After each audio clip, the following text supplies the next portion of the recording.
everybody, welcome to Canal Basin, where despite the provocative short sleeves, it's still pretty autumnal out there, not very nice at all. Go on then, you explain.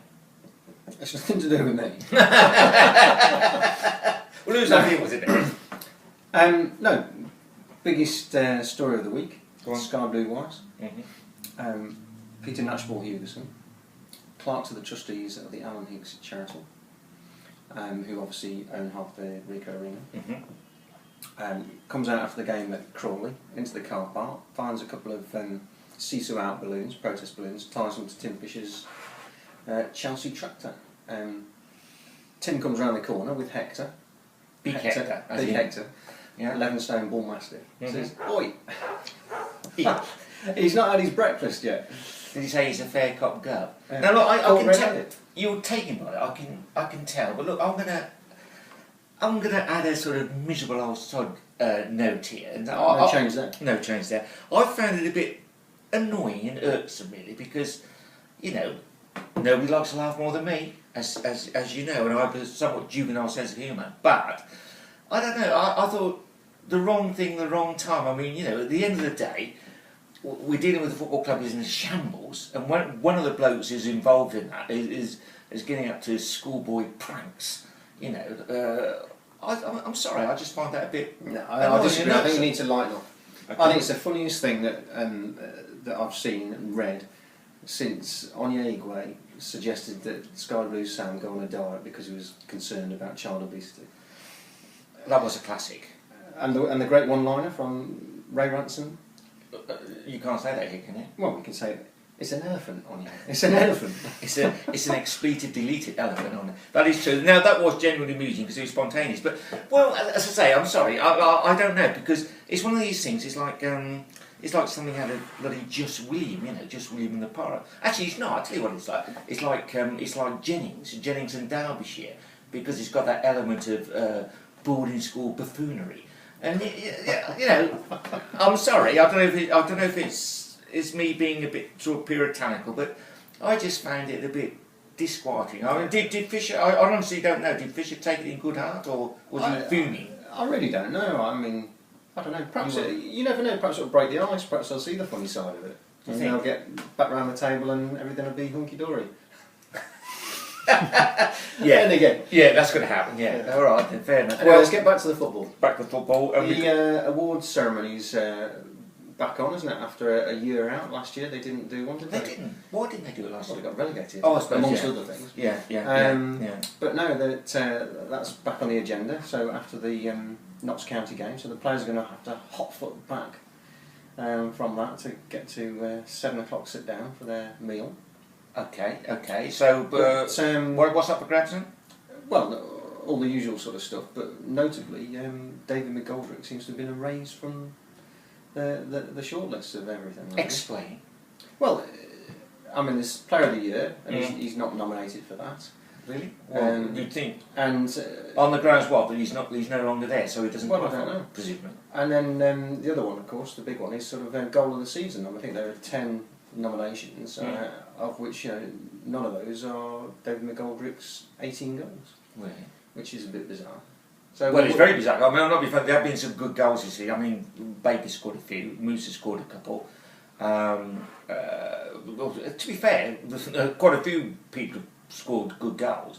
But I mean, if you're doing it dispassionately, I can't believe that McGoldrick wouldn't have got 1 and 2 in the top 10. Some good goals. Fantastic goal. And the one, I lose track there. Was it Stevie? So the one with the sort of first time chip on the gallop. I think it was Stevie's. I can't remember.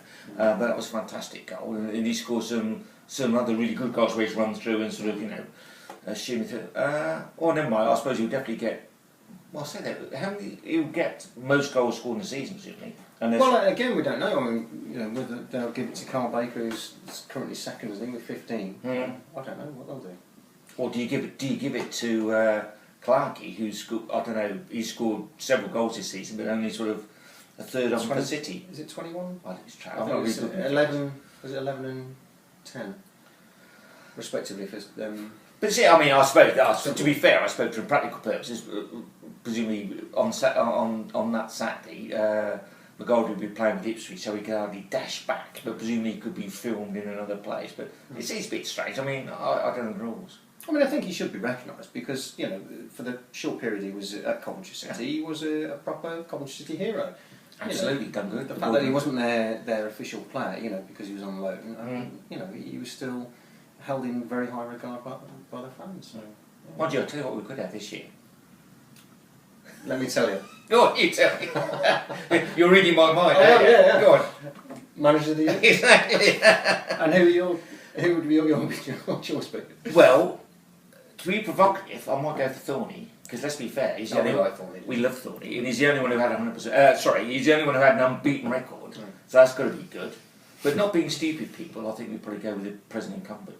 Yes. Who I have to say, actually, I mean, again, you know, I'm in a really serious mood these days. To be serious, because following there hasn't been protest. The last couple of games, it's just been a little smattering of disaffection from certain elements. You know, sort of.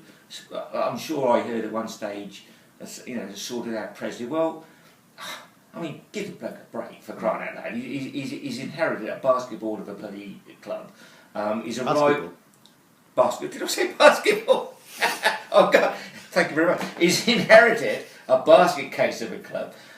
He's arrived at a time when he's desperately trying to play good football on sort of cabbage patches, which is not good. But I think he's absolutely right to persist in it because, you know, you can't just have a philosophy that only works when it's, you know, the sun's shining. You've got to stick to your principles. And he's without leading scorers, you know, with Leon Clark, he hasn't got him. And he's trying out young kids. He's experimented a bit with the team, tinkering with positions and stuff like that. So, and I have to say, you know, of all the various disasters I've had this season, the one good thing they've done actually is I mean, don't get me wrong, I don't want to open up old wounds. It was ridiculous to sack Thorny when they did after 3 games. You know, the ultimate knee-jerk reaction. But I mean, they bounced back with Robbins. And then when he decided, you know, the grass on the other side was distinctly greener. And it's not particularly green, is it? I mean, you know, it just shows you, I mean, he's not pulling it. I mean, I'm sure he's doing a very good job at Huddersfield, but you know, they're still well in trouble, aren't they? As I was to say, this time next year we could be playing his team. We could be playing Hades and Northampton because you know they've got every chance to come. Mickey Crockies. It'd be like old boys reunion. But no, Presley. Mickey, looking forward to that one. But Presley's a good lad, we like him, don't we? He is nice. Seriously, he's a good lad, very intelligent bloke. I think in the circumstances he's doing a really good job. And the other thing is he's really dedicated to it, really focused on it, working really hard. You know, and the bloke needs a chance. Yeah, cut him some slack. Yeah. Who's Jennings in Derbyshire? So lads, what do you reckon to the biggest local football story this week? Which was? The mighty Boro. Yeah, fantastic news. Absolutely was. Tuesday night. Genuine good news story. Stockport only managed to draw at Gateshead, so there's Kevin Wilkins' side safe in the Blue Square Bet Premier for another season. But fantastic news. I mean, they absolutely deserve it as well because I mean they've been right up against it. Had some horrendous injuries this season, haven't they? And it looks like Kevin's done a really good job there. Fantastic job. We like Kevin, don't we? We do, yeah. Nice he's a lovely lad. Yeah. Particularly with the resources that they've got there. You know, I mean they're a part-time club. Competing against a lot of full-time teams, you know, with much bigger budgets. So I'm really pleased with the fans as well because you know they've had a long, hard season, and it's just sort of come together the last few games anyway, hasn't it? On the pitch, had some really cracking results, and now they can go to Dartford Saturday and relax Party a little mood. bit. And, yeah, exactly. Yeah, fantastic. Perhaps we should amalgamate. You know, like Maxwell wanted to amalgamate Oxford and who was it? Oxford and Reading, wasn't he? He wanted to amalgamate Oxford and Reading into make them something Royals or something. We could have Mid Warwickshire Borough City United. That'd be good.